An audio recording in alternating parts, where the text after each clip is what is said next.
Did you know one man ruled Egypt longer than any other and carved his name into history and stone? Well, here's the story of the pharaoh who dared to be a god, a warrior, a builder, a legend. Before the pyramids had aged 1,000 years, Ramses II rose, not just as a king, but as a god among mortals. Born around 1303 BCE, Ramses was the third son of Pharaoh Seti, the first in Queen Tuya, and from a young age, he was no ordinary prince. While the other boys learned the lullabies of the Nile, Ramses learned the art of war, statecraft, and the mysteries of the divine kingship. By the time he was 14, he was named Prince Regent, shadowing his father through desert campaigns and sacred ceremonies. When Seti died in around 1290 BC, Egypt didn't just inherit a king, it inherited an empire builder. At 14, Ramses inherited an empire, but it was his alone to make it his own, and he wasted no time. In his early 20s, he faced one of the greatest threats to Egypt's dominance, the powerful Hittite Empire. It was a clash of titans, a showdown for the ages. And Ramses, well, he was about to become a legend. The year was around 1274 BCE, the place, the Orontes River near the city of Kadesh. Ramses, leading thousands of Egyptian chariots and foot soldiers, faced the Hittite army, a force even larger than his own. The Hittites were masters of chariot warfare, their light, swift chariots raining arrows down on the Egyptians. But Ramses wasn't just any pharaoh. He was a warrior pharaoh, trained from childhood to lead from the front. When the Egyptians faltered, Ramses charged. Now, most stories come from the victors, but this battle, nobody won. The Hittites couldn't break the Egyptian lines, and Ramses, well, he got too close to the enemy, surrounded, outnumbered. He could have retreated, let his soldiers take the blame for the stalemate. But Ramses didn't flee. He fought. The pharaoh and his men fought tooth and nail until reinforcements arrived. And what happened next was pure brilliance. As the battle raged, Ramses' charioteer was injured, so the pharaoh took over. Driving, Ramses drove like the gods themselves were guiding his hands, escaping the Hittites. Then, and this is genius, Ramses feigned a counterattack, tricking the Hittites into thinking the Egyptians were about to overwhelm them. It was a brilliant tactic. The Hittites, caught off guard, couldn't respond, and that's when Ramses struck.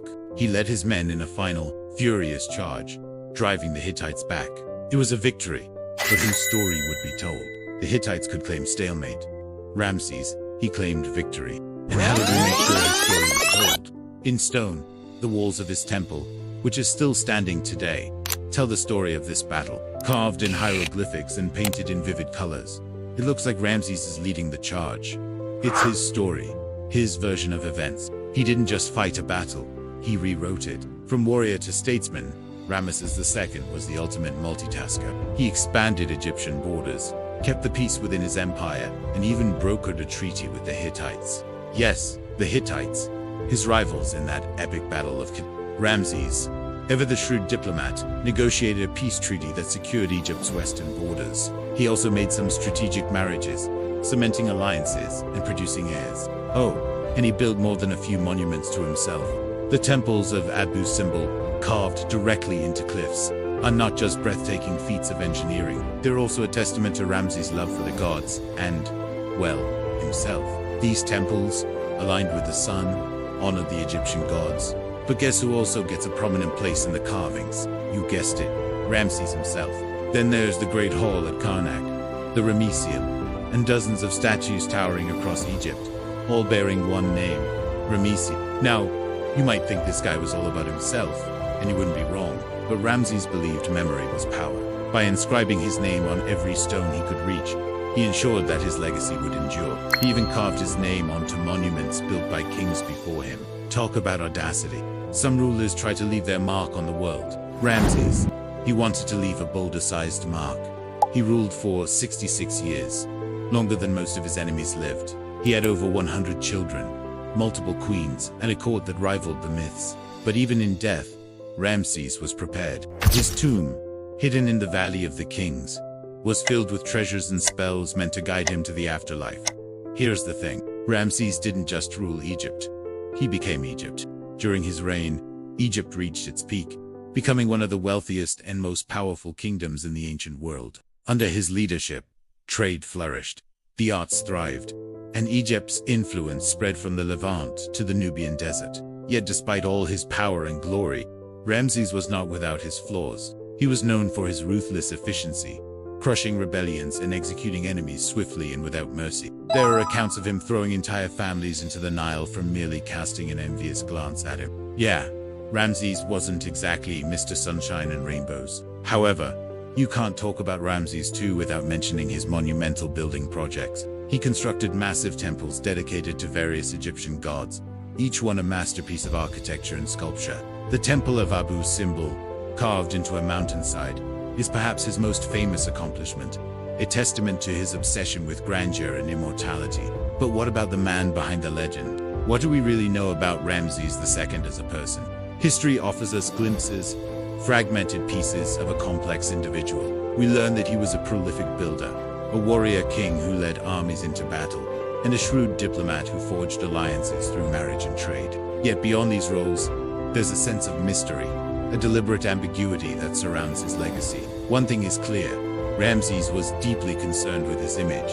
He appears to have been obsessed with portraying himself as a godlike figure, a pharaoh who united the divine and the human. This image is evident in the countless statues and reliefs depicting him as a nearly deified ruler, an embodiment of the Egyptian gods on earth. So, who was Ramses II?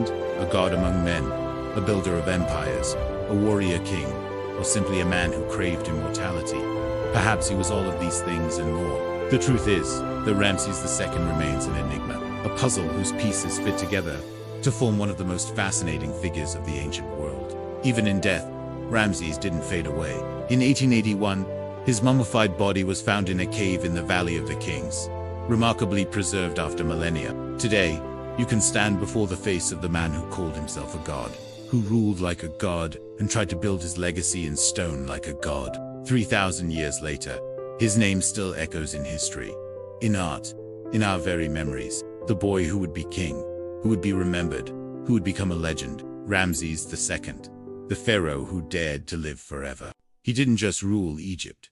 He built it, fought for it, and loved it fiercely. Through his military campaigns, building projects, and cultural achievements, he left an indelible mark on the course of Egyptian history. Ramses II was not just a king. He was a force of nature, a whirlwind of ambition and drive that shaped the destiny of an empire. The story of Ramses II is one of ambition, power, and the relentless pursuit of immortality. It's a tale that has resonated throughout history, inspiring awe, debate, and a touch of envy. The man who dared to call himself a god, who built his legacy in stone and blood, who ruled longer than most and loved deeply and fiercely.